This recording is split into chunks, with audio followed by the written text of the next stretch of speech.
আসসালামু আলাইকুম। মম অ্যান্ড আইমান গ্যালারিতে আপনাদেরকে স্বাগতম। আজ আমি আপনাদেরকে ডিম ও সবজি দিয়ে নুডলস রান্না করে দেখাবো। দেরি না করে চলে যাই মূল রেসিপিতে। এখানে আমি কাঁচা পেঁপে ও গাজর গ্রেট করে নিয়েছি, আর নিয়েছি 2টা কাঁচামরিচ, টমেটো কুচি, পেঁয়াজ কুচি, বরবটি কুচি, আর নিয়েছি স্বাদ মতো লবণ, আর নিয়েছি একটা ম্যাগি নুডলস। এদিকে আমি গ্যাসের ফ্লেমটা অন করে দিয়ে চুলায় একটা হাঁড়িতে 1 কাপ পরিমাণ পানি ফুটতে দিয়েছি। পানিটা ফুটে এসেছে। এ পর্যায়ে আমি নুডলসগুলোকে ভেঙে ভেঙে টুকরো করে ফুটন্ত পানির মধ্যে দিয়ে নুডলসগুলোকে সিদ্ধ করে নেব।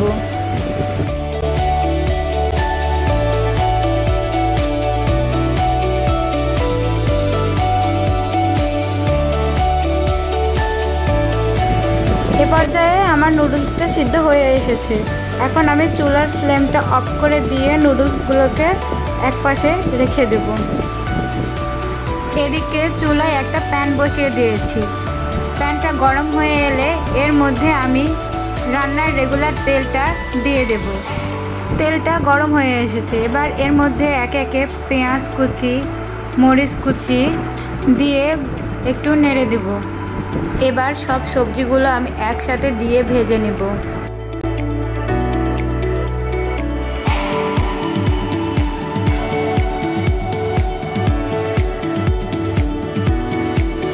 এবার এই পর্যায়ে আমার সবজিটা ভাজা হয়ে গেছে। এর মধ্যে আমি এখন একটু স্বাদমতো লবণ আর একটা ডিম ভেঙে দিয়ে দেব। দিয়ে সবগুলো একসাথে ভালোভাবে মিশিয়ে নেব, যাতে ডিমটা সবজির সাথে ভালোভাবে মিক্সড হয়ে যায়। ডিমটা দিয়ে একটু ভেঙে ভেঙে দিতে হবে, তা না হলে ডিমটা দলা পেকে যাবে সবজির সাথে, তাই একটু ছাড়িয়ে দিতে হবে। এবার সিদ্ধ করে রাখা নুডলসগুলোকে আমি এই সবজিগুলোর মধ্যে দিয়ে ভালোভাবে নেড়ে মিশিয়ে নেব।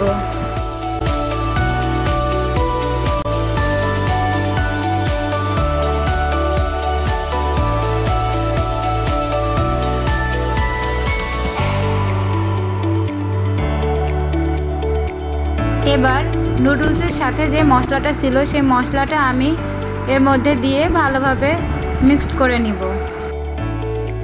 এই পর্যায়ে আমার নুডলসটা হয়ে এসেছে। এবার একটা বাটিতে সার্ভ করে দেখাই। দেখুন নুডলসটা কতটা ঝরঝরে হয়েছে। আশা করি আমার ভিডিওটি আপনাদের কাছে ভালো লেগেছে। ভিডিওটি ভালো লেগে থাকলে লাইক এবং কমেন্ট করে পাশে থাকবেন। আজকের মতো আল্লাহ হাফেজ।